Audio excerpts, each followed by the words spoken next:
Alright, what's going on, everybody? So, yesterday I watched the premiere for The World Ends With You, the animation, and I wanted to go ahead and share my thoughts on the episode. I never got the chance to play the Nintendo DS game when I was in high school, so this will be my first time experiencing the story. With that being said, I've seen gameplay from the original 2007 game and the updated Switch version, and from what I can tell, this anime seems to successfully translate things from the game. Judging off this first episode, I would classify this show as another survival game type series. Not much of a battle royale, but I think it would definitely fit in with the likes of Darwin's Game, King's Game, Future Diary, and other series. I really liked how the episode opened up. The protagonist, Neku, wakes up in the middle of the street, not knowing what's going on and how he got there. He notices things are phasing through him, and people don't even realize that he's there. It's not long before he sees someone get attacked by a noise creature and disappear. Neku gets a strange message on his phone ordering him to go to a certain place, and a countdown clock appears on his hand. For someone who hasn't played the game or is unfamiliar with the series, I think the first several minutes do enough to hook you.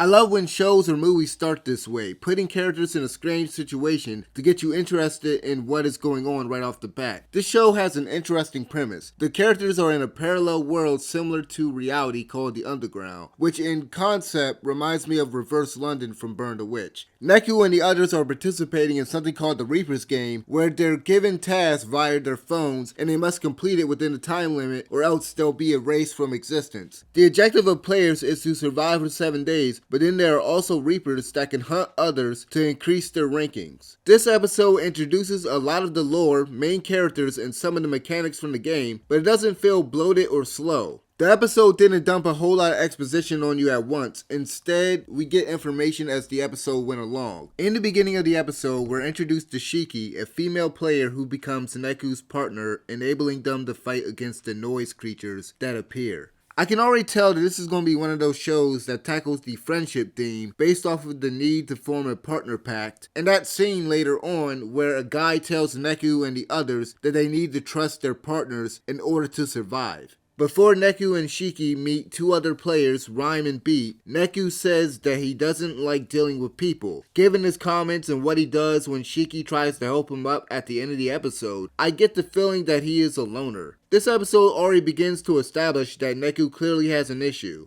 Although this sort of thing has been done in other series, I think the idea of noise possessing others with negative emotions could lead to some interesting situations later on. We've already seen that becoming overwhelmed with negative emotion while in the underground can cause you to hurt even your allies. Such was the case with Neku choking Shiki.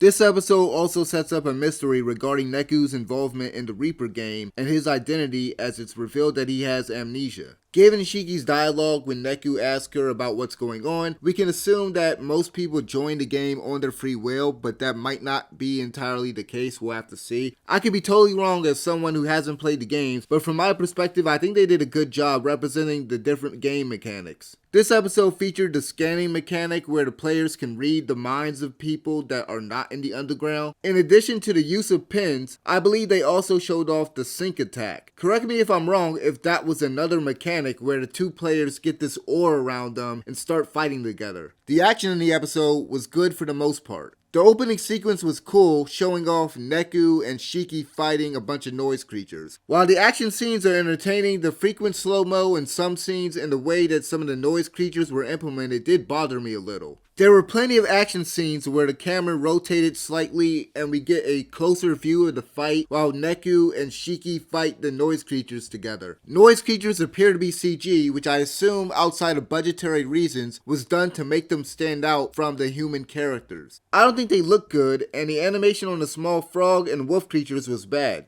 Something just looked off to me. I don't know if it's just not smooth enough or if it's just something else. I'm not an animation expert, so I can't say for certain. Aside from the creatures, I think the animation studios did an excellent job bringing these characters to life with that distinctive art style. The art style and the character designs from the original game was one of the first things that grabbed me and made me want to play it when I was younger. The music throughout this episode was great. I've listened to some of the tracks from the original game, so I recognized the song that played during the first action scene. Much like Persona or Fooly Cooly, the music here really complements the scenes, especially during the action scenes. Overall, I thought that this was a solid first episode. Let me know what you guys thought about the premiere episode in the comment section below, and thank you guys for watching. I'm out of here. Peace.